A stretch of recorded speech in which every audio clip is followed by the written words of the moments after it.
apocalypse is coming. Are you scared? Are you prepared?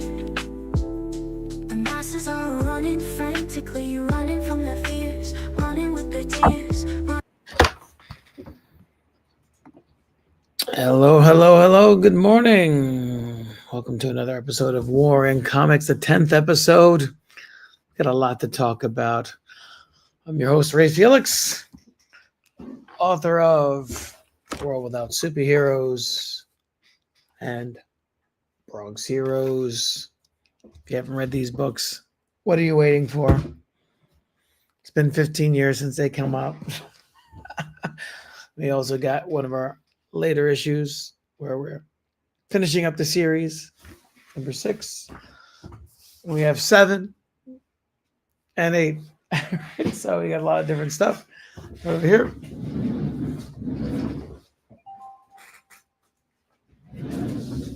So if you haven't seen it already,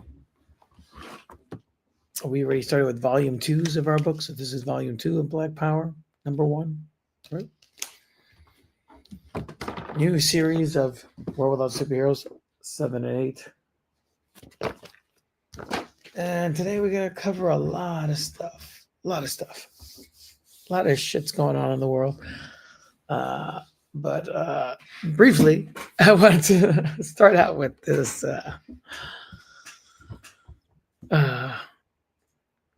Well, let me do my recommendation first. It's like, if you haven't read this is a good book by Joe Kubert. I believe it's his last book that was published. His last new book was written, illustrated by him. It's about the Vietnam War. It's all pencil. It's no color. It's gorgeous artwork. Talking about the war in Vietnam, specifically these 12 men that were a special forces team, right? But I mean, you could see like the art looks beautiful. I'm a big fan of Joe Kubert. Going back to Sergeant Rock, if you've never seen his Sergeant Rock stuff, I mean, it's just gorgeous stuff. And you can see he has a little influence from Eisner here with the borderless panel. It's like really not that easy to pull off. I mean, I know that's pretty freaking cool. I mean, Joe Kubert was a legend. He has a school in New Jersey for comics. I mean, there's a lot of stuff here. And then they got like the actual photographs of the real story, which is pretty awesome. So, Vietnam was always one of my favorite subjects in history to learn about. You know, more than World War II. Put that back on the shelf. On our Kubert shelf. And of course, you haven't got these gems. These are great. Sergeant Rock. This is volume 3. Some of the better stories came later.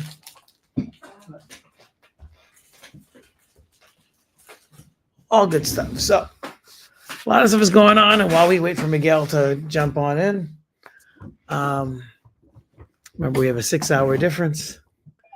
So, and here he is. How's it going? Pretty good, man. How are you? I'm good.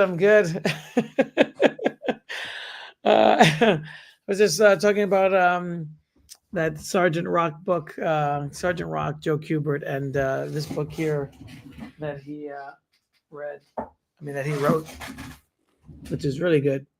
Okay. Yeah, it's great stuff. The artwork's amazing. You know, wow. It's his last book that he actually put out. So it's my recommend for the week of war comics. It's like, gotcha. Cool. So how you been, man? Everything's good? Everything's good. Our 10th episode. Our 10th episode, yes. Our 10th episode. Yeah. We got to get the party up. Yeah. Crazy. Wow. It's crazy. It goes by quickly, right? When we're not trying, you know. It's right. That's true. If we were trying, it would seem like forever. All right. It's just some things just come automatically. Have you heard? I know you're in France and news is a little different. Have you heard this story, this rumor about an email that Donald Trump and Bill Clinton have gotten together. Now, He played a saxophone. Yeah, he played a saxophone. Yes, it's like. Now I first saw this video. I thought it was pretty funny. I don't know if I sent you this one, but let's see if we could find it here. Who is afraid? Here we go. Let's add this to the stage. Let's see if we can. Let's see, where is it? Add to stage. Oh, this thing is still complicated. Technical. I think I got to remove one. I mean, remove that, and then I'll add that to. There we go. Okay. So I don't know if you saw the video, but let me get rid of those messages there. We don't want to implicate ourselves in anything. Right. Let's get rid of these. Boom, boom. All right. Here we go. Let's hear this. Ask Putin if he has the photos of Trump blowing Bubba. I thought that was fake. I know the emails got released. I know there's so many of them circulating around, but this is one that I thought, oh no, that can't be real. No, it's fucking real. I went to the Oversight Committee website and I clicked the Here button and it opens up into the Google Drive and I found the exact page number and verified. Yes, that is a real fucking email. Republicans, come get your fucking boy, because what the hell do you mean Putin has photos of Donald Trump doing Gluck Gluck 3000 on whoever the fuck Bubba is? Apparently that might be Bill Clinton. Bubba might be Clinton's nickname is what I'm hearing, which no fucking surprise here. I'm not surprised. None of us in the Democratic corner are trying to defend Clinton here like you guys are doing to your orange Cheeto master, okay? We say lock them both the fuck up. Can you do the same? Probably not. But this explains so much as to why Donald Trump bends the knee to Putin every single fucking time. Because he has to. If not, photos of I don't know, that's just not good imaging, man. My name is Mercedes Chandler. Give me a follow. I can't believe that's fucking real. But I can at the same time. Or you won't see my face again. Thank you. Goodbye. Ask. So there's a lot of fake news out there, right? So you always, me, I always have to verify stuff. So, of course, I looked it up. So, of course, I went to the House Oversight Committee. Like she said, I followed her steps. I'm like, okay, let's see, So I'm just like, okay. And then you go to the email. This is their drive, right? And it's there. Mm-hmm. It's real. It's not. This is not. Yeah. I mean, and one thing, what's funny is that no news media has picked this up. They're talking about the girls and all this other nonsense. But I mean, it's funny that this guy Marquis says, you and your boy Donnie can remake the movie Get Hard. I thought that was funny. And then it says, ask him if you put it in the photos of Trump, a blind Bubba. So I think. I not surprised. Yeah, literally, they're both in bed together. Yeah, so and then you got Steve Bannon on there. You got a bunch of this is Mark Epstein, Steve Bannon, and then he asks him about if you're pre-diabetic, has anything changed with that? What's with your boy? What's up with your boy Donald up to now? Mm-hmm. And I don't know if you know this, but Epstein had a series of really weird paintings. Oh, yeah. New York home. Yeah. So he had one of George Bush with paper airplanes. Yeah. And it looked like Legos or blocks or something. Like he had knocked them over. Yeah. And he had another painting of Bill Clinton in a dress. A blue dress. Yes. So I think there's stuff that they're not telling us. And I think these guys, I think they do a lot of sauce. Oh yeah. So I think they do. I think they lose whatever inhibitions they have, and they do some shit that we can't even imagine. But MAGA's probably having a hard time right now digesting that. Right. I just find it funny how the news just fails every time. They're handed this hot potato, and they don't run it. They run other shit that's who cares? They try to focus on. I don't know why. Even the liberal media like CNN, MSNBC, they focus on him they try to portray him as a heterosexual, even though this is out there, just like when he was first running for president, he paid off a boy and a girl. Well, they were in their 30s, but at age 13, him and Epstein tag teamed a boy and a girl, 13 and 14-year-old girl. That was on Epstein Island. He paid them off right before becoming president, while he was running for president, rather. But the media latched onto Stormy Daniels. It's like, had they just done that other story, which MSNBC ran once, he would have probably never been president. Well, I think the main mistake is that we call it the liberal media. Yeah. Like it's the corporate media. Yeah, the corporate, yeah. And who owns it? Yeah. Friends of his. Friends of Clinton's. Yeah. So they know that if they can control the narrative, and they do control the narrative for us, that ultimately we won't get outraged unless they say it. Even though it's there, you can dig. Oh, yeah, it's there. On the government website, you can find it.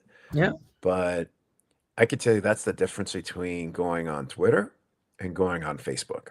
Right. Going on Twitter is completely, the algorithms do control things, but it's very unfiltered. Right.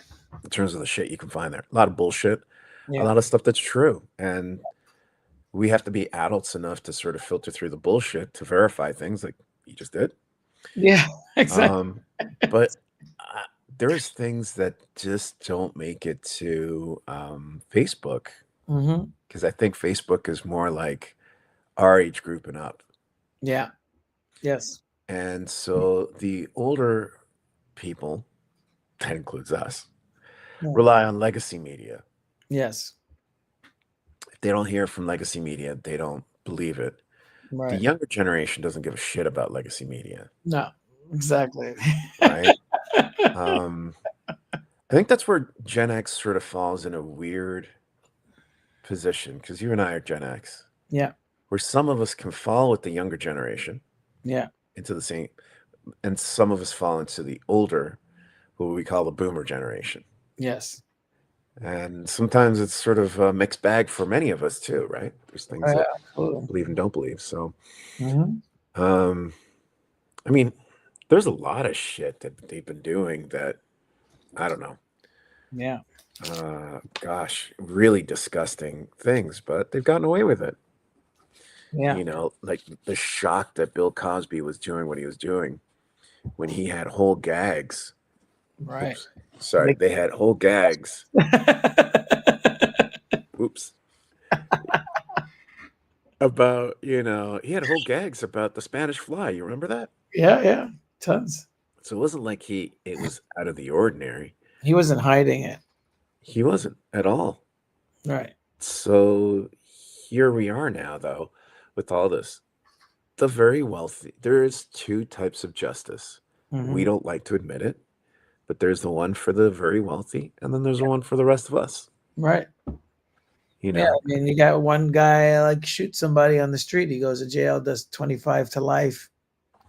Meanwhile, the government's bombing and mass murdering people all over the world, and no one goes to jail. This is a pretext of war. So I guess you have to declare war, and then it's okay to kill. Yeah. Really, it's just thieving, right? We're going to go thief. I'm not going to type it out, but if you're interested in looking that up, this is the Oversight Committee number. Oh, that's hilarious. Yeah, but I think Donnie just will do anything. I'm sure there's stuff for him with goats and shit. Well, the whole Cohn thing, the guy who basically mentored him was, an openly gay guy, lawyer. He's the one that gave his personality, basically showed Trump the ropes of how to be a scumbag. And, Yep. I don't know if you saw. There are rumors that they did stuff together too. Yeah. Did you see that movie, The Apprentice, with? No, I didn't, but I watched a whole doc on Roy Cohn, and yeah, you know. Yeah, it's a really good movie, man. It's like, Yeah, it really went under the radar though. oh Like a lot yeah, of people, yeah, they just Johnny Depp had also made a movie on Trump, and that was before the scandal that he had with his wife. So mm, it's and then the studios buried it. I think they bought the film under the pretext that they were going to release it, and then they buried it. hmm, That pissed them off. And then all of a sudden, you had this whole Amber Heard stuff come out in the media. mm. So he was trying to, and then Trump tried to have him arrested, you know, for So that's why he was talking smack about Trump. huh, Because I saw an interview with him. He was talking about how Trump was like the lowest of the low, and I was like, where's this freaking coming from? yeah, You know, because he never really talked about politics all that much. yeah. So, It was basically his. It would have probably been his best film, you know. Like wow.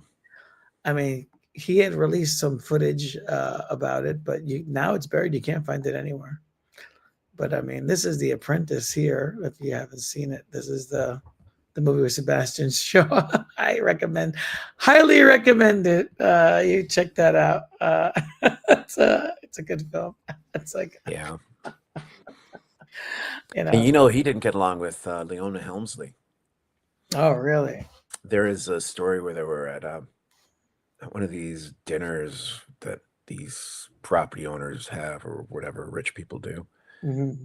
And they were seated at the same table. Mm. Apparently he said something to her. She got really upset, grabbed a glass of champagne and threw it in his face and walked out. Eh, And that's saying a lot because she was a queen of mean. I mean, she was so right. mean. She left her fortune to her pet, not to her family. So she was a real asshole.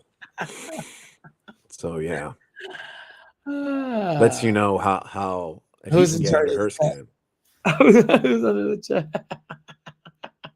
Crazy. That's funny. That's funny. Yeah, so yeah, I'm not surprised. And Bubba, man. Yeah,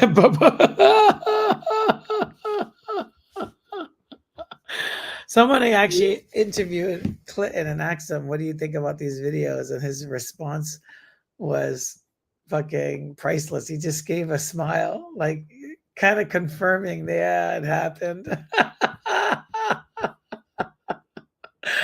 You, But do you remember I during would be surprised if he released this as a fuck you back to Trump, do you remember there was during the debates, Yeah, what's his name? Trump said something to Hillary when they right. were debating. This was the first election. He said Right. something to the effect of Donica Lewinsky.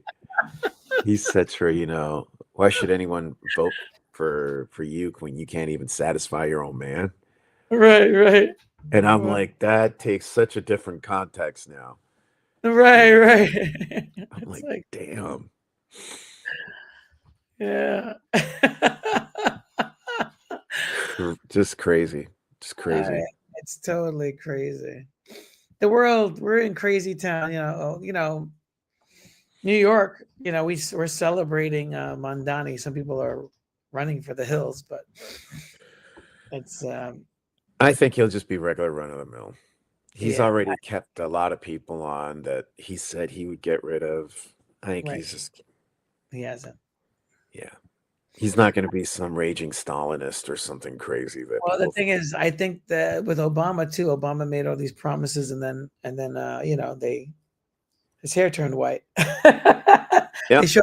They showed him the secrets, and then he's like, "Oh, I can't do that. This is why you can't do this. This Do is you, why." do you, do you know the comedian Bill Hicks?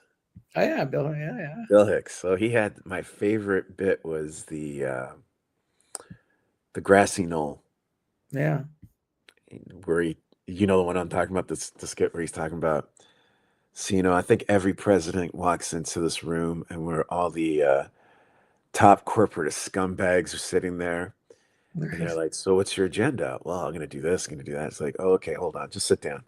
And then up comes the screen and they show the president a shot from another part of the grassy knoll. Right. JFK getting shot, and the screen Right. comes down. It's like, so what's your agenda? What do you need me to do? Yes. I do I think remember that's true.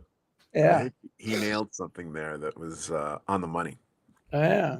They're like, yeah, we killed them. And we can do it again. Yeah. Right. So, yeah. Speaking of shooting, there's that story about the Italians investigating. So it's Right. allegations, but it could also not be true, because some people have said it's to paint the Serbs in a bad light, and there's a lot of issues Right. there between a whole Sarajevo thing's very messy. But the rich European, and I'm Mhm. sure American tourists, rich tourists too, during the Sarajevo War back in the 90s, Right. they were going there to shoot and sniper people just for safari. Yeah, it's sick. And how many Very. books have been written about that when we were kids that we read about, you know? Oh, there was a whole movie about that, Surviving the Game with Ice-T. Yeah. And there was, I remember in middle school, there was a book that I read. I don't remember the title of it, about a rich man kidnapping people, or inviting them to dinner, and then they have to go and run for their lives. Mm-hmm. You know, Mm-hmm. And they even hinted at that. Have you ever watched the Purge series? No, but basically I know the premise of it. Mm-hmm. I've watched every single. I love the Purge. It's not something I watch every year too much, because it can be a bit depressing, I guess. Are all the films good, or? The films were interesting. The whole idea was to curb the population of the United States by allowing people a period of time to kill each other. Right. So if you survive the night, you survive the night. But I can't remember if it was the first or the second one. But in one of the films, it turns out that rich Europeans were going in to shoot at people and kill and participate in the purge. Totally. So it was always there, right? Yeah. And again, are we surprised? I mean, we have people who have openly raped children and gotten away with it, and they're sitting in the seats of power. So yeah, there was also another film during the pandemic that talked about exactly that thing, the novel I'm talking about was The Most Dangerous Game, published in 1924. Yeah, Richard Connell's plot centers on a big game hunter who is shipwrecked and finds himself becoming a prey of a sadistic aristocrat who hunts people for sport. I read that in middle school, like when we were like, wow. Yeah, I'm sure they do shit like that. So I mean, yeah, it's like yeah, I mean, it's like that's 1924. So I'm sure this has been going on for quite a while. For quite a long time. I'm sure they do it quite a long time. The thing is that we've been so conditioned to think that the people who run everything are just the better versions of us, right? Most upstanding, best citizens our society can produce. But our system's pretty cruel. And I would say it's the cruelest, most heartless people that make it to the very top in this system, right? But we don't like to think of it that way. And if you bring it up, then you say, oh, you envy the rich. Not at all. I have no problem with someone being rich. Right. My only problem is if your money can distort shit to the point that you can get away with doing things others of us can't do. Right. And you can shape society as to how you want. Do we have a society?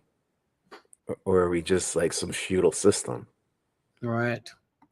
So you can have all the crazy ass toys you want. You beat the video game many times. But once you start to fuck with the video game, then that's a problem for me. Right. But yeah, I agree. It's that's the world. That's the world we live in. It's just insanity. And this is the book I was referring to, the most dangerous game. Most dangerous game. Yeah, it's like 1924. So it's like, yeah. But So if you think about it, I'm sure they did that to Native Americans. They did it in a way. They did it to black people. yeah, Um, the Gazans it's being done to the Gazans right now in Israel. Mhm. I'm sure. You Yep. know, probably in the West Bank with the settlers, most definitely. Yep, for sure. So Settlers going in there, burning people's houses down, doing all this crazy stuff. yeah, So it's sick. it's the humane society. It's just and talking about JFK. Mhm. I think I sent you this video a while ago. My son showed me this. It was quite a crack up. Oh yeah, you It did. came from back there behind the fence on the grassy knoll. That's where the man was, not the book depository. Remember that. It's fucked up. It's like the things that people come up with AI. It's just it's just like, oh my god, where are we? We're at that. I'd buy that for $1. Society. Yeah, we've. It's funny because things like RoboCop. There's another Network. Have you ever seen the movie Network, which is fantastic? Yeah. Those are considered satires. Right. Now it's almost like drama. Yes. Yeah, it stopped being funny. Now it's Right. the real deal. And it's kind of screwed up. Yeah. So yeah. Yeah, it's nuts. So you wanted to mention something about France, something that was going on. I remember that you had sent me a video or something about that. Oh man, I forgot. I sent you some stuff, didn't I? Yeah, you sent me. I sent you some stuff. Let me see. Yeah, in France, that's that whole thing with Brigitte Macron too. Oh yeah. You have Candace Owens getting sued Oh yeah. for. Well, I mean, the doctor that she spoke to about it is dead now, supposedly suicide. The doctor who had said that he performed wow. the surgery on Brigitte Macron is no more. And Wow. that was Candace Owens' source. Yeah, I don't remember what I sent you. He's like- Yeah, I sent you a bunch of stuff. But yeah, what do you think about this? this? What do you think Even about if this? she's a dude. Yeah. Dude, that's not the bigger issue. The bigger issue is he was 15. She was 39. That's the bigger issue. Right. Many ways. But yeah, this is just, yeah. It's like, I mean, it just gets to the point that this is the new norm. This is the normal. this is the new normal. And it keeps escalating more and more, but I think it's gotten to the point, at least for me, like, unless some video comes out of these people actually doing it. Right. Nothing's gonna happen. But it has to be said that this rumor. they've been really pushing to normalize pedophilia for a long time. Oh yeah. They've been pushing for it. Going back all the way into the 90s, like there was a huge, what was it called? The NAMBLA. NAMBLA. Yeah. And then that was what James Gunn claimed to be a member of, and that's what got kicked off the Marvel films, right? Oh, really? He can't claim to be NAMBLA. Wow. That's what got him fired off of the Guardians of the Galaxy, and then they got rehired because fans were advocating for him, and they did signings and stuff like that. But yeah, it's like, yeah. And that's why a lot of people were protesting the Superman movie, because they were like, we're not going to support a pedophile, Did not know that. Yeah, I know the guy that did Powder was the movie, the director that did Powder was one and got busted for it. And I think he sort of, in a roundabout way, made it back into the into Hollywood. But the guy who did X-Men was accused of doing some stuff Same too. thing, yeah. hmm Yeah. So, I mean, we're going. It's a sick thing, and now I was just on talking. I don't know if I told you this. I go on and talk on talk radio every Thursday no.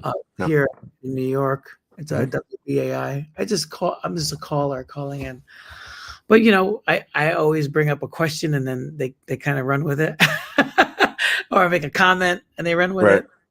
Right. This dude before me, oh my god. Like he was basically trying to justify Donald Trump and the Epstein and all this stuff going on, the pedophilia rings, saying that this is something that's normal, that's in the church, that it's in the Bible, which is true. It is, but he's basically trying to justify it and saying this is not a big deal. We should not judge people. And then I think at one point he kind of like hints that he himself is a pedophile and he's a pastor.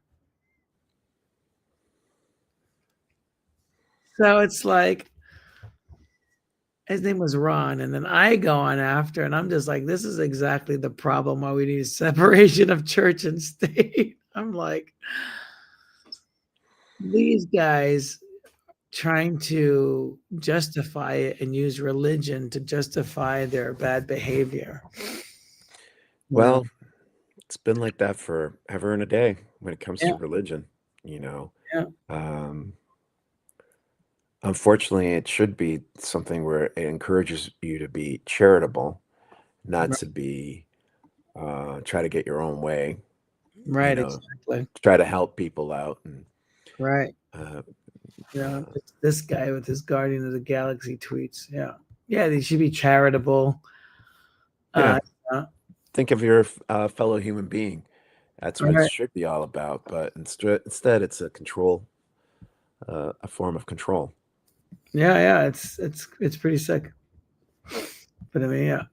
That's messed up. It's offensive, but yeah, this is way back in what 2018 was this? Yep, Wow. 2018. That's when he was fired, and then they brought him back for the third movie, and the third movie was shit. It's like, I mean, I enjoyed them as roller coaster rides, yeah, but there's nothing really all that deep to them, yeah, no. in my view. So, I mean, this guy wrote a really good op-ed on, why it's not a joke. So he claimed it was a joke, and it was like, wait a second, it's not a, But he basically said that he was a member. He says, I remember my first NAMBLA meeting. It was the first time it felt okay being who I am. Some of those guys are still my BFFs. That was in 2009.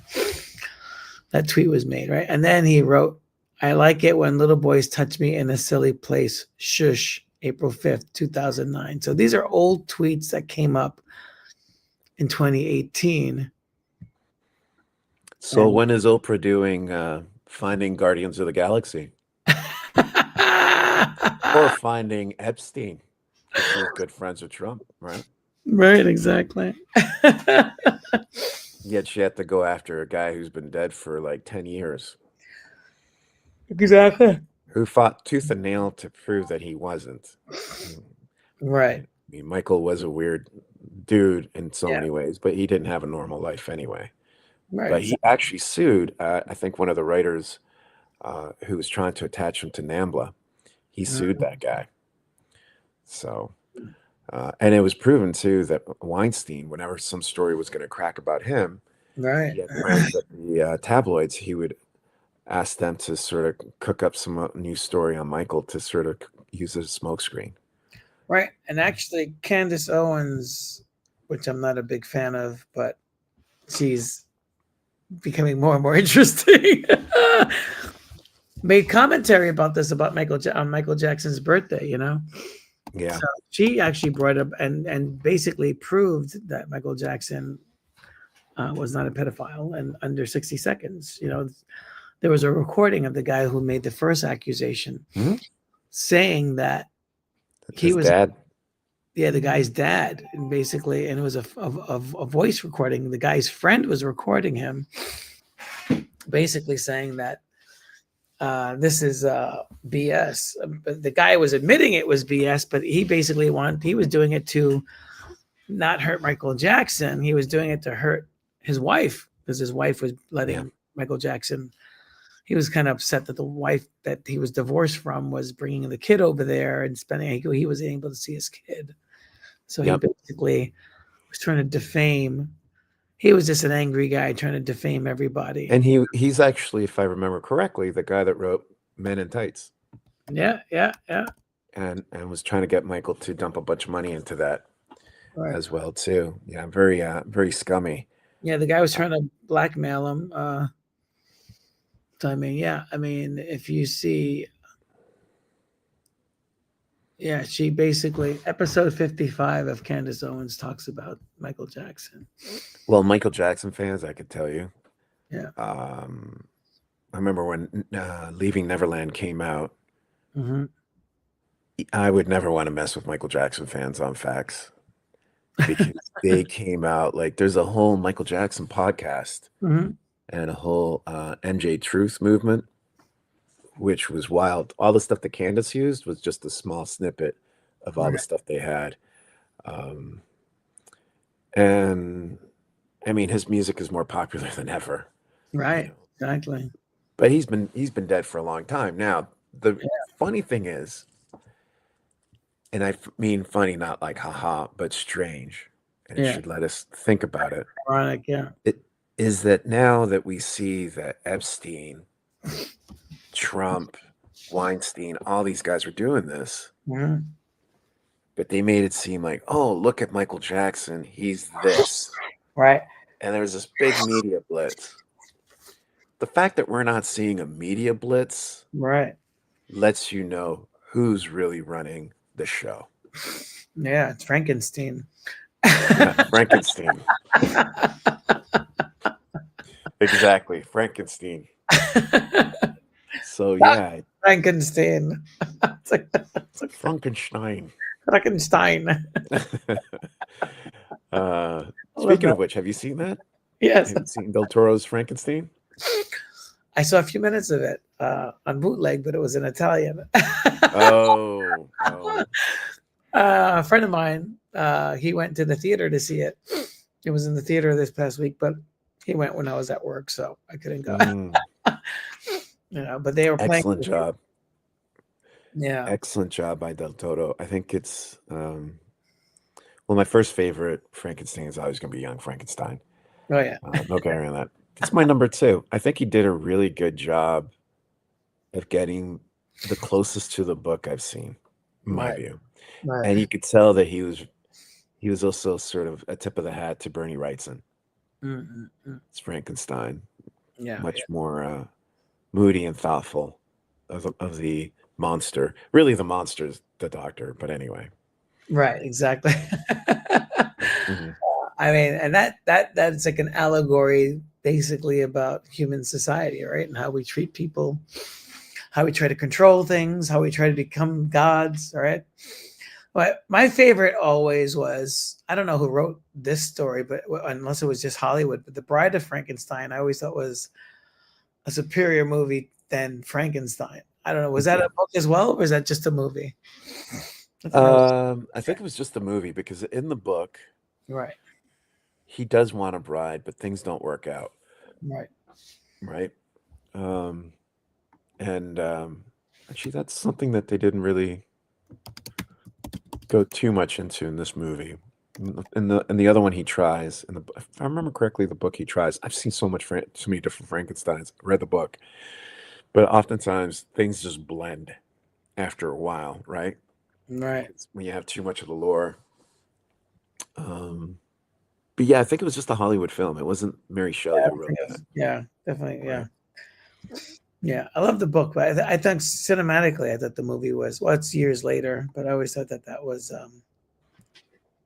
one of my faves. It was kind of cool. she was kind of hot. I was like, hey, she's not so bad. Why is he rejecting her? It's like, warning, the monster demands a mate. He's gonna Great posters, man. Great art. Yeah. Well, I think it's as well if you could take it from various commentaries. Um, the commentary not just on men wanting to be gods, but God himself Yeah. creating this creature, the cruelty of what we live through, and a lot of those existential questions that many people have asked way before Frankenstein and everything else. But also, it's very male oriented, which is very interesting from a female writer. It's more of a critique of us as men. You know, I mean, we can't have children. So I think Right. the closest thing we can is just creating stuff, right? Whereas women don't seem to have the same sort of ego when it comes to the idea of creating and wanting to be gods, right? In the same way. Very different. We, yeah, we have those shortcomings in that way. I mean, we assist in creating life, but we don't have that same deep connection with our kids in the same way biologically. Now they're even showing that there's some studies. I don't know if, science always shifts and changes when new things are discovered, right? Right. So they're talking about how mother and the mother and the child tend to have similar immune systems, which makes sense. Makes sense. Yeah, they're symbiotic. Yeah. Symbiotic. They're connected literally. Literally. So we don't have that. So I think that's part of what she was critiquing too. Right. Part of what she was critiquing. And we men don't like to think about that kind of stuff. It's like, man, whatever, It's like, yeah, and there was actually something about that. She had a bunch of siblings that died as well. Mary Shelley. very common. Yeah. Very common. We take for granted. That's why when we look at the average age was like 36. Yeah. It's not because people lived only to 36. You Right. had people who could live old. The problem is we lost women would lose so many children. Right. And they were also susceptible to dying because what would happen is they could die during giving birth, Yes. So, yeah. Yeah, there's a little reel here, but let's just see it here. Let's see if I can find it. Oh, I found it. Since we're mentioning Mary Shelley, it's like And she was married to Lord Byron. Yeah, yes. And Lord Byron is technically the first guy to create, not to create, but write a vampire story that we know of. Yeah. Let's check this out. When she was only 18 years old, but she also kept her dead husband's heart in her desk for over 30 years. Percy Shelley died in a shipwreck, and when his body was cremated, his heart refused to burn. So Mary wrapped it in his poetry and kept it in her writing desk for 3 decades. They only found the heart after she died. How romantic. However, Mr. Percy was already married when he met Mary. He had gotten kicked out of Oxford for atheism. I love that for him. They courted in a cemetery, and they probably hooked up on her mother's literal grave. Then they eloped in the same cemetery. And when Percy's wife found out, she drowned herself in a river. Mary did invent sci-fi at 18 like it was nothing though. She casually entered Lord Byron's writing contest, wrote Frankenstein, and then beat him. And then beat everyone else. And Mary's mom was Mary Wollstonecraft, who was one of the first feminists in history. So the mother of feminism literally gave birth to the mother of science fiction, which sounds like a lie, but it is not. Although Mary never got to meet her mother because her mother died 11 days after giving birth. Do you want to know why she died? The doctor did not wash his hands before removing her placenta. 75% of her kids died too. There were 4 of them. This was the tragic story of Mary Shelley, the author of Frankenstein. Thank you. That's interesting. Yeah, sad too. Yeah.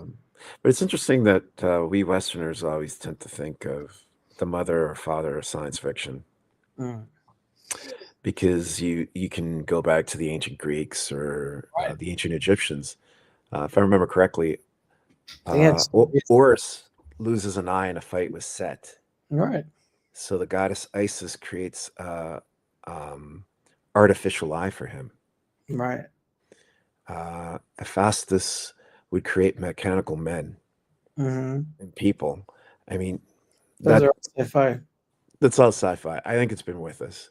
Yeah, There's a tendency for Westerners to lay claim to things. I yeah, mean, it's right there in the fact that she calls Frankenstein uh, was a new story of Prometheus. Prometheus being the man who, the right, god that gave us fire. right, My other issue is with that is that Westerners also think of feminism only associated with them. right. There's a wonderful article, I forget her name, but You it's forget about the matriarchal societies. like Native Americans, the Iroquois Nation, Mhm. to mention. They gave us the Great Law of Peace, which we took and we made the American Constitution from. Yeah, And it was the interaction between European women and the Iroquois that they started to see, mhm. wait a second, what do you mean you can divorce your husband? What do Right, you mean that you have a matriarchal society?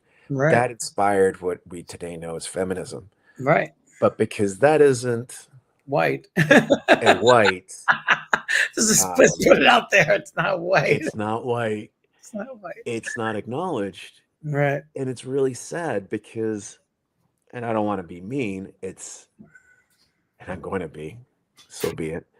It's culturally appropriated. Yeah. Like everything. And without acknowledging, hey, we got it from them. Right. The rip Feminism is a great thing, but if you don't acknowledge that you're getting it from a different culture, that culture inspired you. I Right. mean, Native Americans inspired not only the thing we call anarchism, socialism, but how to treat our children better. Hmm. Europeans were awful to their kids. Yeah. So leaving that out also leads to other issues. And it even affects some groups who want to, improve things.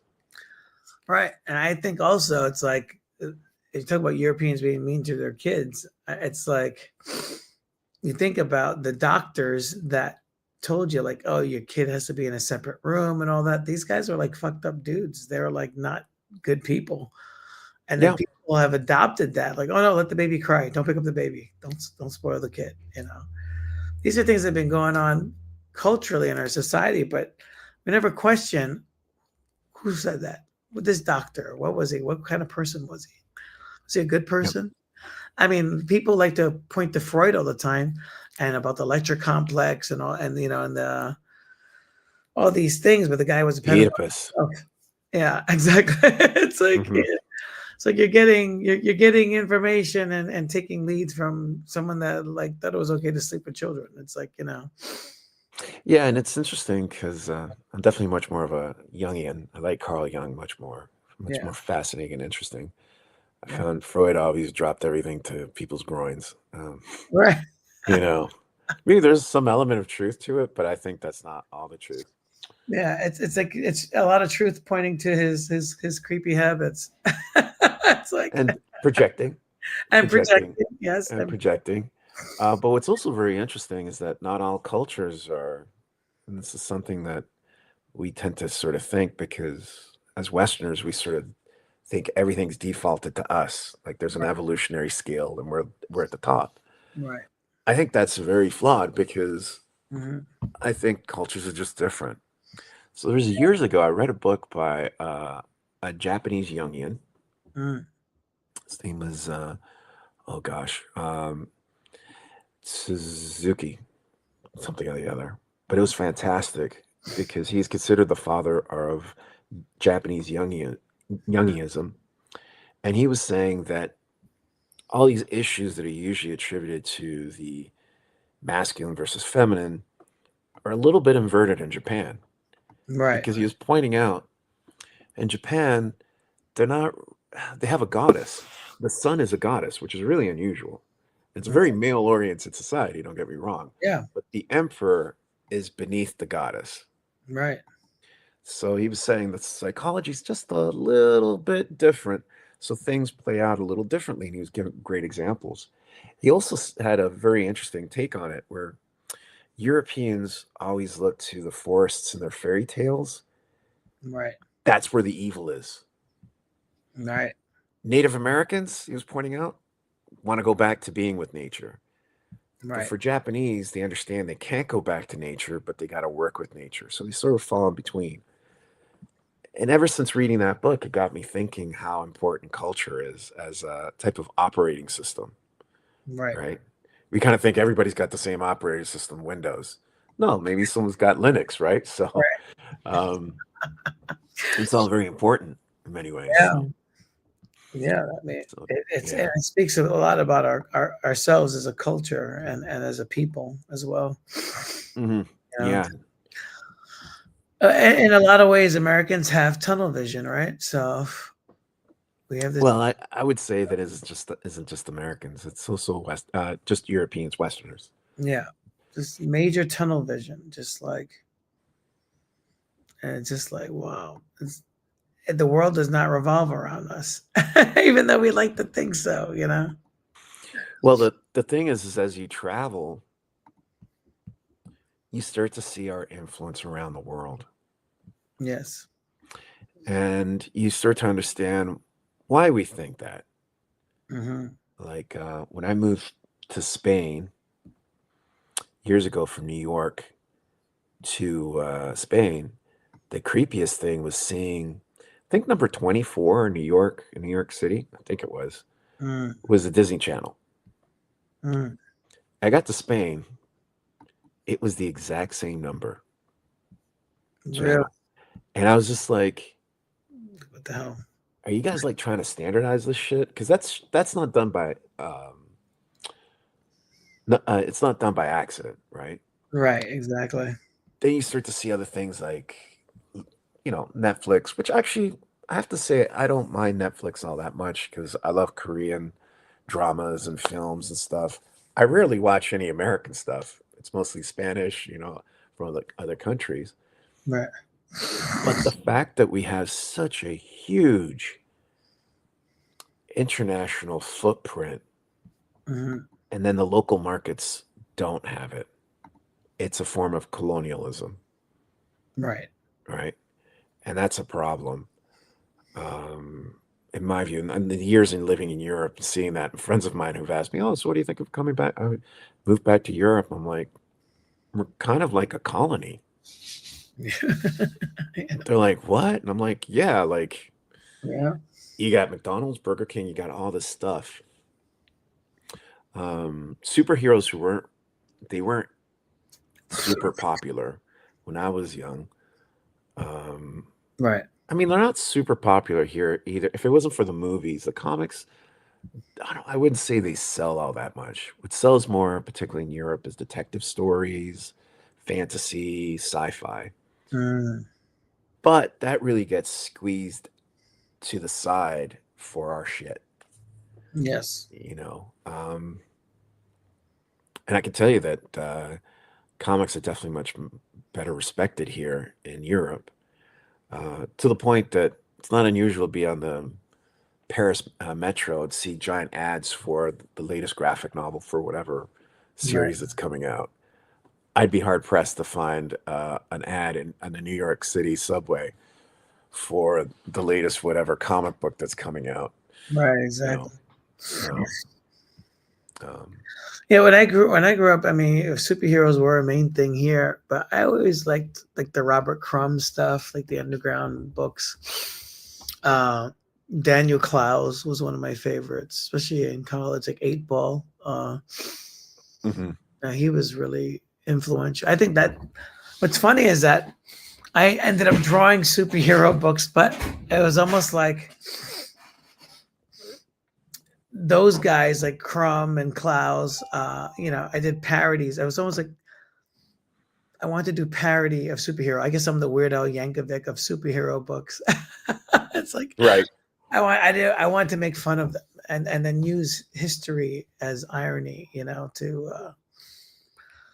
I think that's what people look at my stuff. They're like, what am I looking at?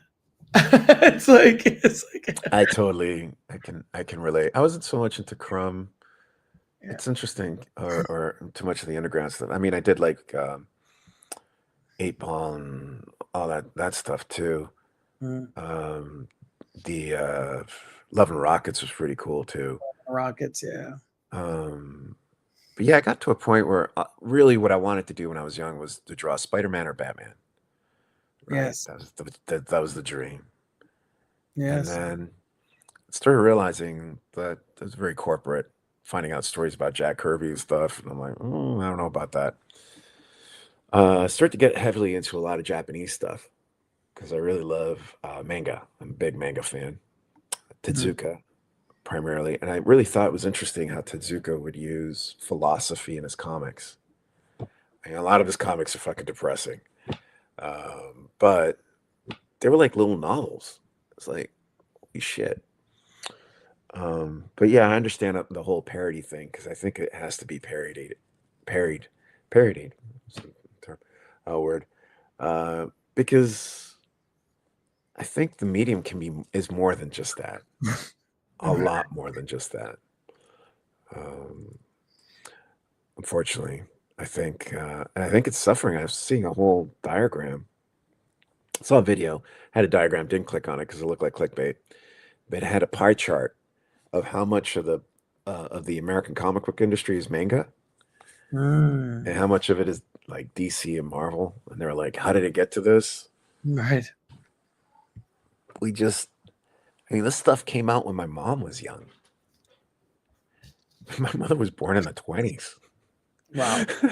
It's just like, but we're not allowed to move forward because the distribution, the money behind it keeps these IP that could have gone the way of Flash Gordon and everything else, still part of the popular culture, but could have made room for newer things too. Right. How I feel. Even the fact that we hang on to floppies. Pulp Fiction were floppies. Right. Then, the pocket, the pocket books and all that stuff came out. It was literally just collected stories from that. Right. And eventually the medium became paperback novels. Right. Which are not graphic novels. I always find that funny that people are like, oh, graphic novels. It's like, no, they're paperbacks, dude. The paperbacks, yeah. I mean, whatever you want to call it. And there was that stigma about comic books for a long time in the United States. Oh, yeah. Lower intelligence and everything else. Mm-hmm. As long as you keep your art and your, like Bill Maher. Yeah.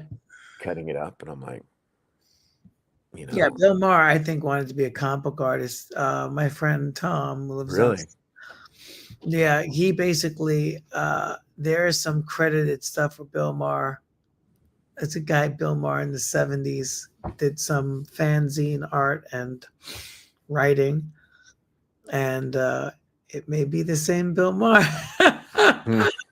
That explains it. He has such a disdain for it because he was not accepted, So, Get thick skin. Yeah. Who is? I mean, he's really he's really detestable. I used to be able to watch him and but now it's like, especially with the Gaza stuff, when he just started trying to normalize genocide, and it's just like, come on, dude, I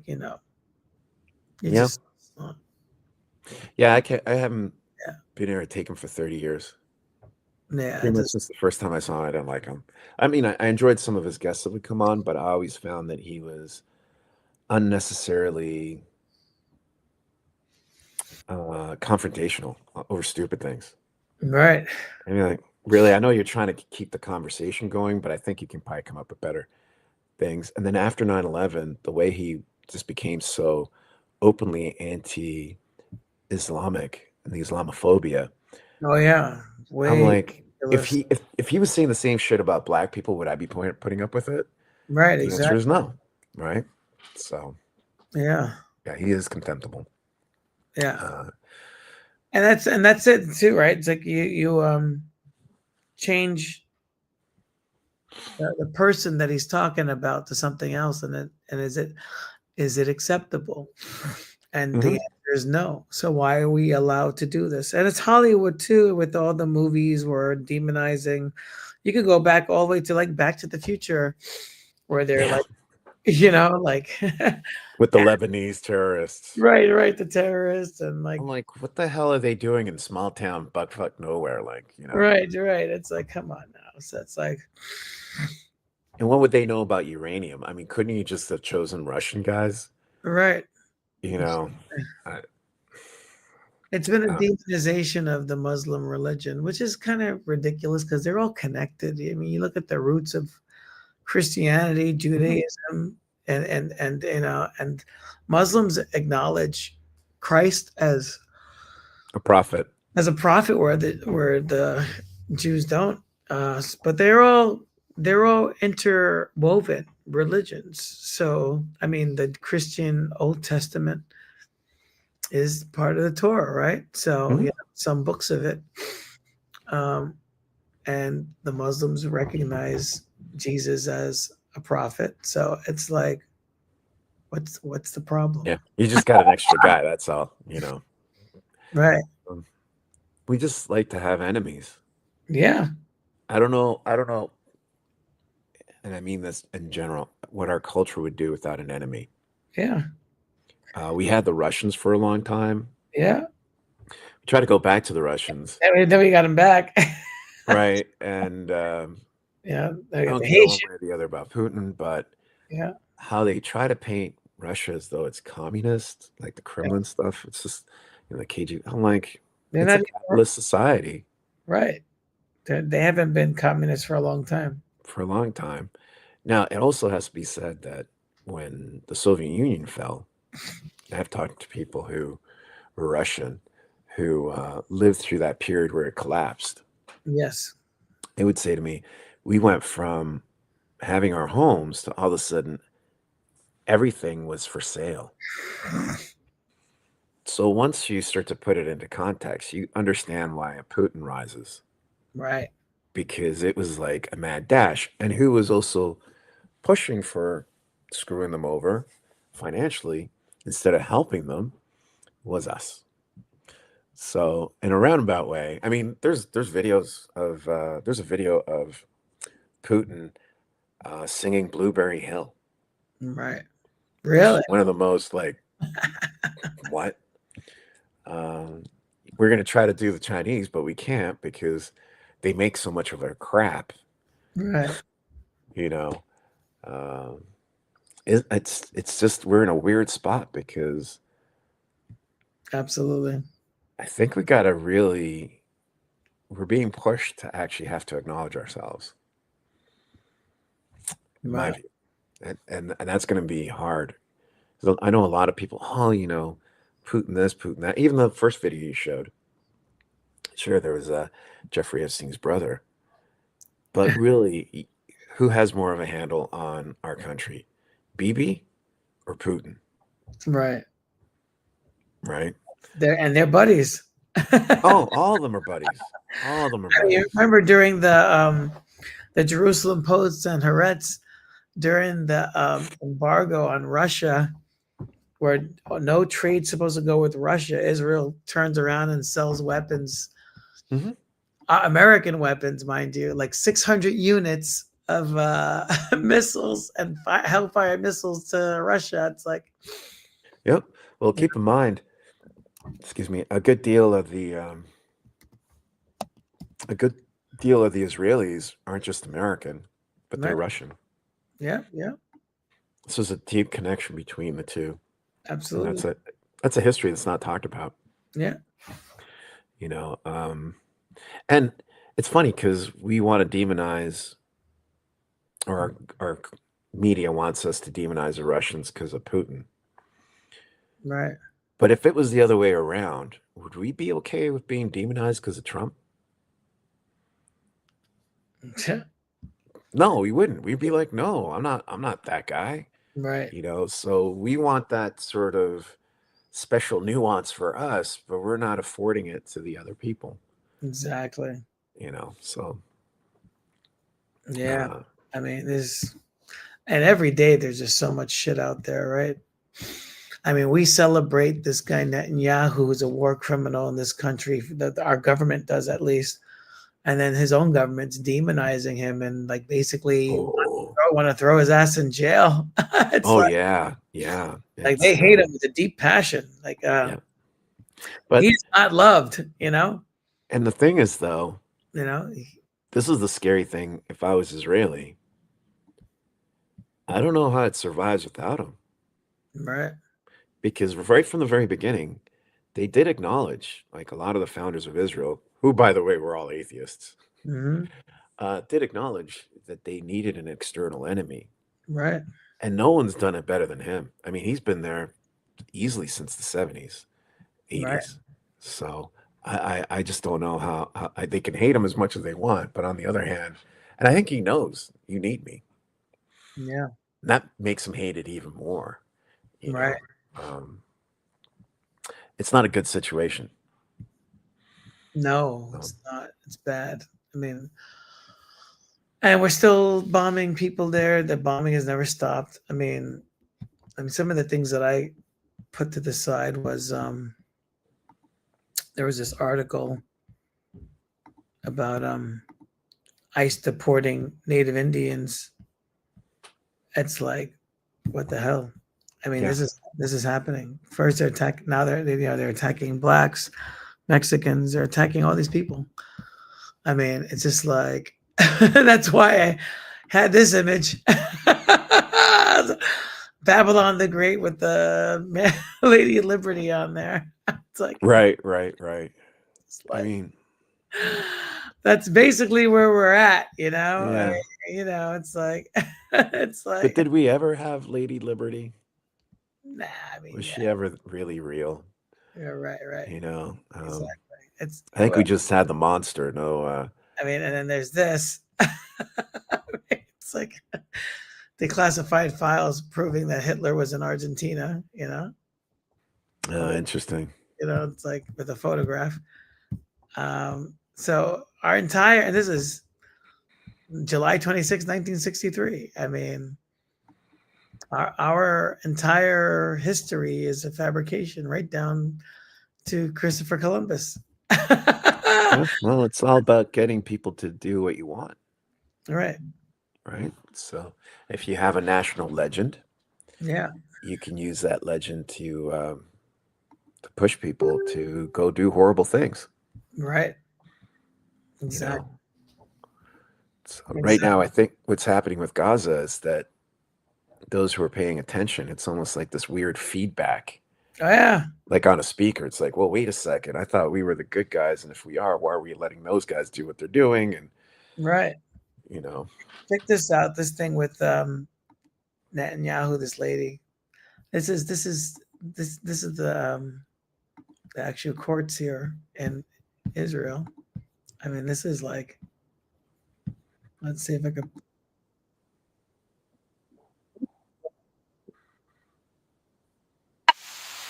It's an Instagram thing again. I have to go to Instagram.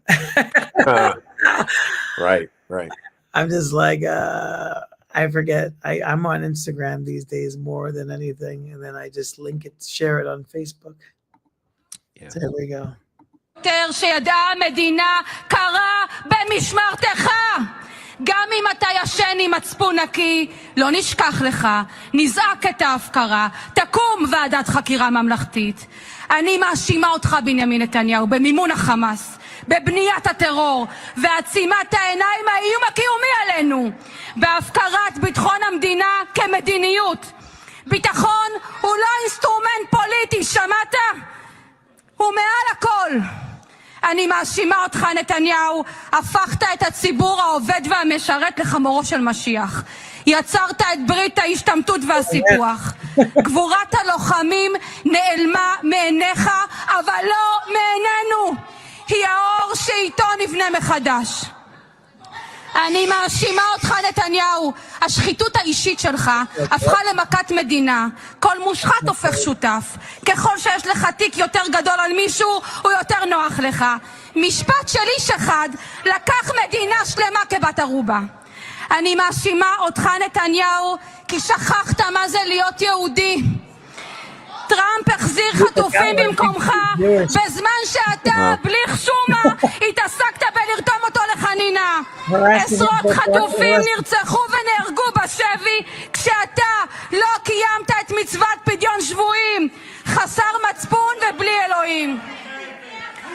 אני מאשימה אותך, נתניהו, הגזענות תמיד שירתה אותך.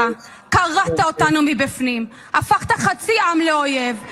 אז נתניהו, אני המרוקאית, המסורתית ממגדל העמק אומרת לך, אנחנו נשבור את החומות שבנית, אנחנו ננקה את הרעל ששפכת פה 30 שנה, אנחנו נחזור להיות חברה מאוחדת.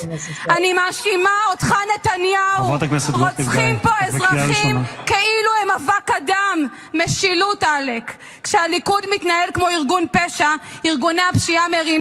I mean, it just goes on, but just like, they don't like that dude. No, they don't. They don't. They don't like that guy. But, you know, our media spins it like he's like beloved, like he's like the next Messiah. It's like, and you can see she's even criticizing him for that and begging Trump for a pardon. How would Trump pardon him? What is the role of the United States in Israel where he would ask Trump for a pardon? Can an American president pardon a prime minister in Israel? It makes you wonder.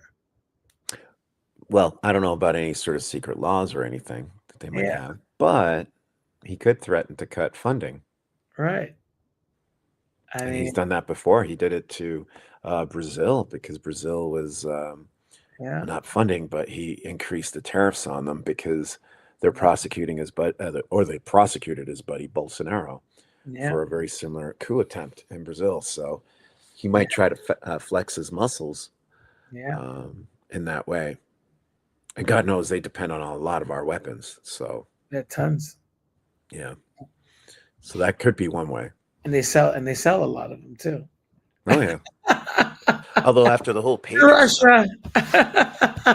after the whole pager stunt, I don't know if I'd be buying anything from them. Right, exactly. Because you don't know what's sabotage, what's not. I mean, they thought it was a very clever thing. I got to give it to them. Yeah, I guess if you're the Joker, it is very clever. The problem is the Joker doesn't also continue to sell weapons. It's just like a one-off, right? But if you do blow up pagers and stuff, people are going to start asking. And at any moment along the line, did Israelis touch this? And if they did, I don't want it. Right. So it's kind of in the long run counterintuitive and not a really good thing that they did for them and that way. And of course for the people who had to suffer the pagers blowing up on them. So yeah. There's the case too, as well, of the soldiers. You were showing me the soldiers that were being accused of rape in Israel. Right, and they celebrated, Celebrated, yeah. You know, they legalize rape now. You could rape anyone that in Israel that's not Jewish. Like, how do you legalize rape? Well, how do you legalize slavery? Yeah. How do you legalize any of the horrible stuff that we've had to make illegal? Yeah. You know. And then Russia turns around and sells weapons to Iran. It's like, and then it's like the enemy of my enemy, right? Well, yeah, you know, it's like I say, the world is a stage. You know, the world is a stage. There's a lot of money involved, a lot of money and a lot of power. Yeah, and unfortunately, a lot of our tax dollars are funding this. You know, a lot of these world leaders are taking. This is why we don't have the best infrastructure. We don't have the best employment. We're not making the most money that we can make. We're being overtaxed, and these taxes are being used. You know. Well, I remember correctly, and I could be wrong. Income tax was brought in to actually tax the rich, not us. Right. Because they were making so much money. I think it's during the Gilded Age. Right. And then the rich, being who they are, again, that manipulative shit they do, started to slowly dump that crap on us. Yeah. And that's why they pay next to nothing. We pay pretty much the bulk of it. Mm-hmm. But in terms of infrastructure, it's catching up with us. AI is not going to be able to save our behinds. Most of our stock market is tied up in AI. And the reason it can't save our behinds is because in all of these years from the 1970s, we didn't put money into fixing our electrical grid. So now our grid can't facilitate a lot of these data centers because there's not enough energy supply to ship to them. Right. So there's data centers sitting there basically not plugged in yet in places like California, Silicon Valley, which is Right. wild because they keep talking about, oh, AI is going to do this. Like, yeah, okay, well, Skynet's going to come.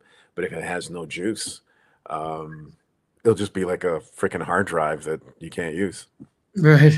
It's like, It's ridiculous. But yeah. I think one of the big problems is it's not to knock people who go into the arts. It's fine. It's beautiful. But people like Peter Thiel, Alex Karp, all these people went to school for law and philosophy. Again, nothing wrong with that. But they're not industrialists. Right. They have no understanding of how shit's made or any concept to want to learn how shit's made. Yes. Yeah. Software is not hardware. Our hardware gets faster and better, but that doesn't mean our software gets better. Right. Right? So the little dream that they want to build is a dream. It's a dream, yeah. And not sustainable. Yeah, completely not sustainable. Yeah. Not sustainable. I mean, Completely. our grids can't take the amount of energy that, if you keep stealing the money and you don't build the grids, how are you going to sustain all this electric technology? Yeah. And this is from 2003 from the blackout. Yeah. They've been talking about that forever. That That's 23 years ago. Yeah. Jesus Christ. 23 years ago. Doesn't feel that long ago. No, I always thought that was kind of intentional because during that blackout, certain people had power and other people didn't. And it was just like, and it was usually the hotels were fine. And it's like, wait a minute, all the rich people had well, they had backup generators. generators. And yeah, it's just like. It was all because of a stupid tree. Yeah, exactly. Tree had a transfer. Like when they were saying a while ago when the whole thing with Ukraine and Russia broke out, oh, what if the Russians hack our electric grid? I'm like, they don't have to do that. Right. I mean, first of all, it's old as shit, our whole computing system. So if they got some guy who knows the programming language from the 1950s, hats off to you. Two, they could spend, I don't know, however much costs a chainsaw, cut down a tree, freaking thing hits a transformer, we're done. Like, it's over. It's over. Yeah. There's a lot of things where we think we're living in Tony Stark land, Right.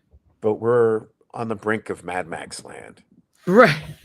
It's like some parts of the world already are, like parts of Africa, you said parts of Gaza, and they were put there. Yeah, and those are man-made disasters, Yeah, they were put there because of colonialism. Yeah, absolutely. You mentioned the Joker. Netanyahu is a Joker. There's an article from 2019 which depicts him as the Joker. Let's take a look at this. It's like, hold on a second. Let's see, Bibi Netanyahu.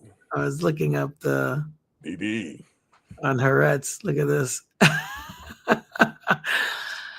Netanyahu is scaring out the vote using his most reliable weapons, such as Guaido in Venezuela and Alexei Navalny in Russia. Innovation in Israel is the use of these areas, namely in the north and the south. Yeah. It's like, you hit the nail on the head again. I mean, it's just some psychotic shit. Yeah. I mean, if you look at shadowy firm run by an Israeli Estonian has gotten hundreds of Palestinians out of Gaza. Shadowy firm. Look how they describe it. They're trying to save people and they're shadowy. But if he was killing people, right, it would be a firm. All right. Right? Right. Look at this. IDF confirms it fired on UNIFIL following false identification. Look at that. So you don't see this news, due to poor weather. You don't see this in the United States. It's like, and this is this week. This is not like a long time ago. This is like now, 13 Israelis arrested in Hebron during weekend of violence at religious festival. The F-35 deal. Israel cannot give up its core interest, right? So we don't hear about this stuff. They just keep trying to sell us. Yeah. IDF fires at UN peacekeepers from tank position in Lebanese territories, United Nations reports. And there's the tweet. The Menendez brothers. I know, I was just about to say, what are they doing? Wow, Menendez brothers. What? That's a blast from the past. Right. So, I mean, it's just like, this is not, we don't hear this stuff unless you're directly like seeking it out, looking for it. Ben Gravir ally released after subject to limitations after being questioned for threatening journalists, leaked journalists. Yeah, it's a very disturbed society. Yeah. But we're never going to get that. Although it's interesting that I've been hearing young evangelicals have been rebelling. Right. And then look, we never heard that there's a commission of inquiry on October 7th. They already know. They have evidence. I don't know if you saw the movie The BB Files, but they have evidence that he basically paid Hamas to attack Israel to stay in power. Well, and I know this sounds so crazy to a lot of people, but it is well known, or it's been documented, that Hamas was created to take down the PLO. Yeah. So that's all America. We like to burn the candle at both ends. Right. If you've ever seen, and it's probably the weaker one in the series, but I do love, I'm a big fan of Robert Rodriguez, only because he always brings a good sense of humor to his films. Oh, yeah. So the Desperado was a great film. I love that film. It always cracks me up. Mariachi was his first one. That was a good one. But Once Upon a Time in Mexico, I think it was the weaker of the three.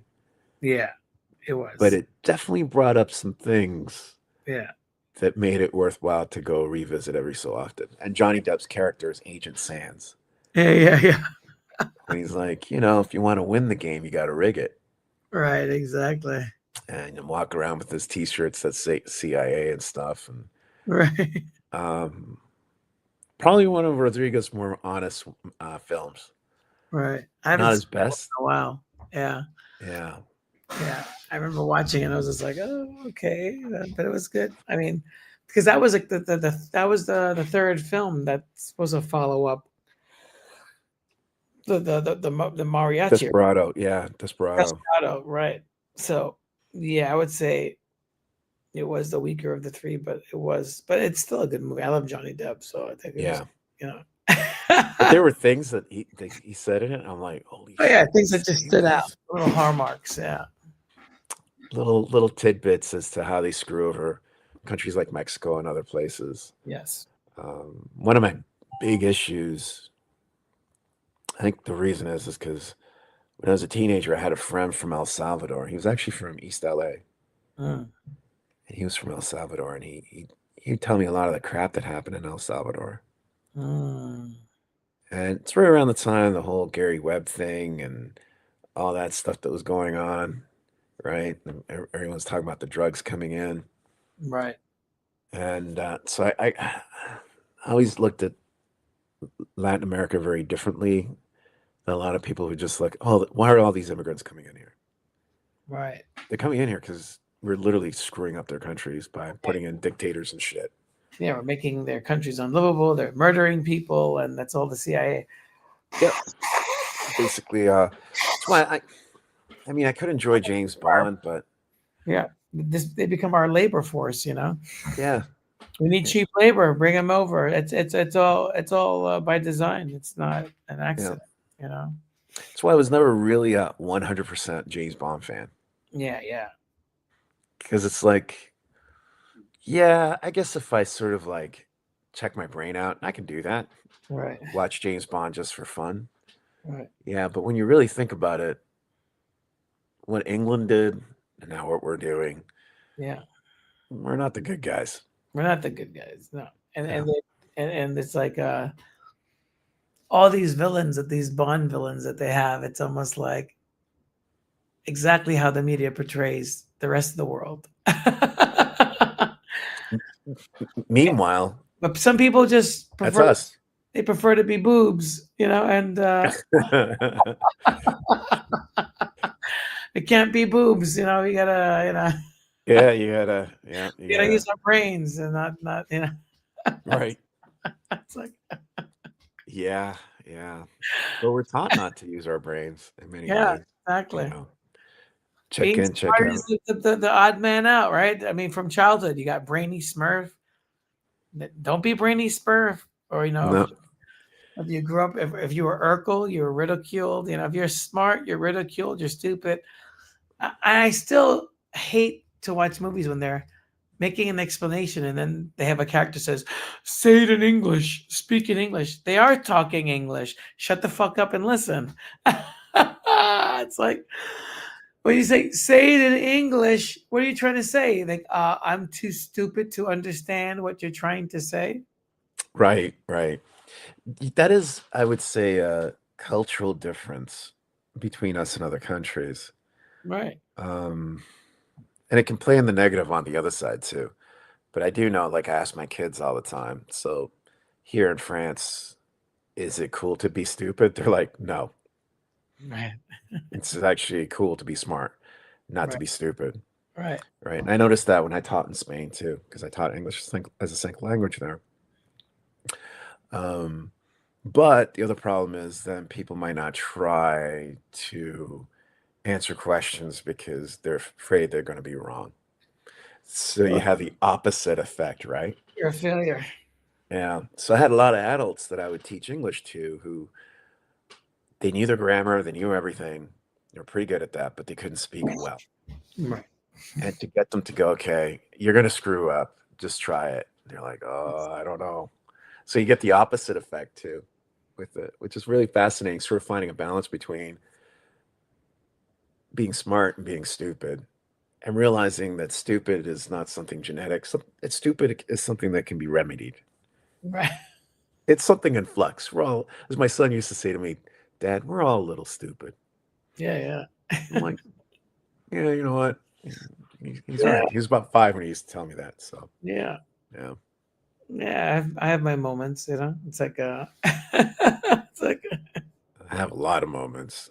well, And then it takes years later going, oh, man, was I stupid? The important part is realizing that you were at one point ignorant. well, it's funny as a union rep now, I'm privy to a lot of conversations and problems, and it's raised my blood pressure up. I've seen my Yeah. How are you doing? I mean, I don't know. I'm in this gray zone. Many years ago, I had this blood pressure issue, Hmm. and it seems to be coming back. But I think it coincides with my caffeine intake. I didn't drink coffee for about 8.5 years, and then when I started this job where I'm at now, I started again, and I started drinking a lot. So it's like with the stress and the travel, the commuting, I started drinking more caffeine. So it's no surprise that the blood pressure came back up. I think it's because of my caffeine intake. But I mean, yeah, I think it's just, I think that's what it is. I think between tea, like I'll have some tea in the morning, then I get to work, I'll have a coffee. Sometimes I was having 2 or 3 cups, 4 cups, and I was like, then you go to the meeting in the afternoon and you get another cup. You're like, go to a diner, another cup. You're like, it's like, how many cups of caffeine did I have? I had like 6, 8. You start losing how many cups you have, and you forget it's not water; it's an actual drug. So you get it's like, but it's funny, like talking about stupid. Like I was talking, and it's a laxative. Yeah, and it's a laxative, which is good. I don't mind that part. It's like gonna flush out the impurity. Oh yeah. But I mean, talking to this one teacher like stresses me the hell out. He just I have to keep telling him, I understand. I was there. I feel like I'm talking to my younger self. Like, just like. Is he younger? Yeah, he's younger than me. He's in his 30s, and I just like in his early 30s, and I just start thinking like, man, I think I'm getting part of the blood pressures because it's like I'm almost like time traveling whenever I'm in conversation with him. I'm seeing myself, and I'm like, God, I'm such an idiot. Like, and I was just like, just shut up and do your job, man. Just keep it simple. But I literally feel like I'm talking to like my past self and arguing with myself. It's just like this American youth mentality, you know. He's a good guy. He's not a bad person. Very knowledgeable. But I get frustrated and upset, and I guess he's raising my blood pressure because I see myself in him, and I'm just like. Well, I have then a suggestion. Try to ask yourself, your younger self, what they should or shouldn't do. Right. Right. So kind of approach it like you are talking to your younger self as your older self. Right. Maybe that might help. Yeah. Maybe that might help, you know. Yeah. So I feel like I'm trying to talk him down, and he's just like, no. Well, it's like war. It's like, stop. Peace, not war. Yeah, sometimes He wants it's to funny. take on the administration. Like, I want to take them all on. It's like, no, stop. It's peacetime, not wartime. Yeah, sometimes, things do come with age. It has to be said. And it has to be said for us men. Yeah, past a certain age, you get calmer and you realize, okay, what is going to be the result of this fight? Right. Is it going to be worth it? Right. Am I going to get the results that I want from this? Right. Maybe not. Right. Maybe yes. But it's so much easier when you're younger, like, let's take everything on. Right. Burn it all down. Start from the scratch. You're like, no, it's not that bad. It's like, sometimes you have to. Right. A lot of times you don't. Right.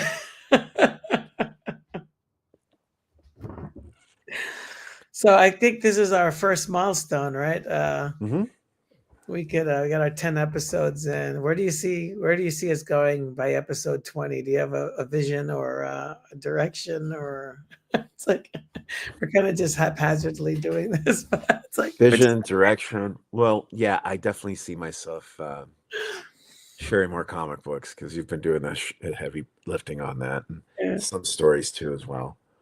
Because you've been doing the heavy lifting on all that. I've just been commenting on stuff, maybe occasionally bringing some stuff up, but yeah, definitely getting it a little more fine-tuned, and it's been fun. I mean, it's been fun to talk about this stuff because, I mean, you can bring stuff up like this on Facebook, and man, there's always going to be one person, right? Always. Just takes it out of context or doesn't get the joke. Right. Because sometimes I can be very deadpan about stuff. Sometimes, like just say something off the cuff, but I meant like pure sarcasm. I guess maybe for not everyone sort of sees that it can be sarcasm and thinks it's real. Right. And these aren't scripted. And I actually got the subscription momentarily to see if I could retrieve those first 2 episodes, and they're gone. It's not even on the backup database here. It's like, man, we got blocked.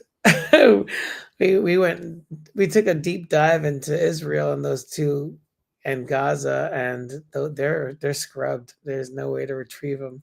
Wow. There's no script. So I wish I could remember everything that we said. It's like, we said some shit. Yeah. You have to get blocked. We're gonna be it's gone. Thankfully our accounts were blocked too with it and scrubbed. Right. They're just like, nope, take that down. Completely get rid of them. Burn this. And then we still have the other one that was that I still have access to, but is blocked because of the South Park Trump peony thing. Yeah, dude, so I'm surprised they got away with showing that penis thing though. I know. Well, did you see the new episode with JD Vance and Trump going at it? And this is before the Clinton thing broke. So I'm gonna have to watch that. Yeah. Although he thinks that Captain Kirk's Erica Kirk is a sofa. Vance. Right. He was a little too Yeah. Did you Yeah. see the wife's expression? Oh, she's not having it, you know. I just find it funny that a lot of these politicians have multiple aliases, you know, not Donnie, but you know, JD. And then you got these other guys like George Soros, whose name isn't even George, right? Yeah. Well, he's Hungarian, right? So I'm sure it's probably like some Hungarian name that he was like, yeah, too complicated. I'll call it George. He's literally like he's changed his identity 3 times. Vance? You know? Yeah. No, yeah, Vance and this other guy, Soros?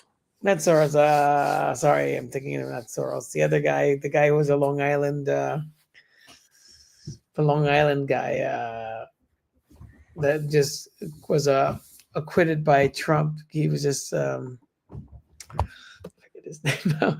See, he had so many names I can't remember his name. It's like Oh, damn. the Well, Long- yeah, a lot of Island Trump's guy. pastors are getting nailed for pedophilia and stuff, and they're being walked out. And Yeah. George Santos, not Soros. Santos. He had multiple names. He's been released from prison wow. because of Trump basically commuted his sentence. So it's like if you're loyal to Trump, he'll get you off, you know, in more than one way. You know, Playing the Bill Clinton saxophone, right? It's like that's blowing that horn. There's we got Santos here, right? He's just oh, they blocked it. This is ridiculous. This is another thing that's annoying in American media. It's like, oh, if you don't pay for our subscription, you're not going to be able to read our paper. It's like That is throughout all of Europe too. it's so annoying. Yeah. So It's a way of control. It's such an incredible way of controlling information. oh yeah, it's like what the hell? There you go. It blocked it again, but you can see it there. It's like let's look at the Long Island paper. They're not going to block it. That Long Island says Vance, you know, says you know, yeah. So he's off. George Santos is done. Wow. Well, Yeah, this guy was a scumbag and a half. He actually came to the Bronx. People were taking pictures with him like he was like a celebrity, like all these MAGA guys during his little Trump campaign. All right, craziness, but I don't know. and I predict more craziness. Predict more craziness. So. More craziness to talk about. Anything you'd like to promote before we close out on this? Not today. Not today. Well, you know, we have to keep our brains intact, and we have to separate ourselves from the boobs out there. And let's try to. Well, I've been cutting down on social media. Yeah, a lot. Yeah. Yeah. That'll get your blood pressure up too. Oh yeah, I realized that too. I used to listen to NPR news when I woke up, and I was like, maybe I need to stop doing that for a little bit, just you know. But I'll download those radio clips and send them to you. I don't think I could put them on here because they're probably copyright, but I'll send them to you privately. That's all right. Radio show comments. They have some really interesting Thursdays with the WBAI. It's called "What's Going On" with it's like 4 different episodes. Frenchie Davis, really good political commentator. So yeah. Well, episode 11. Let's see. You know, we'll see what happens. Now I'm going to try to end the stream, and hopefully we don't get disconnected. Hopefully, yeah, we got disconnected last time. Yeah, that was kind of crazy. All right, so here we go. Let's see. So we're signing off. We're gonna cue our little music there. Let's remove George Santos from the stage, and let's see if I can find that Warren Comics clip to sign off. Let's see if we can get out of this. Let's see. There we go. There we go. There we go. Coming? Are you scared? Are you prepared? The masses are running frantically, running from their fears, running with their tears. And we're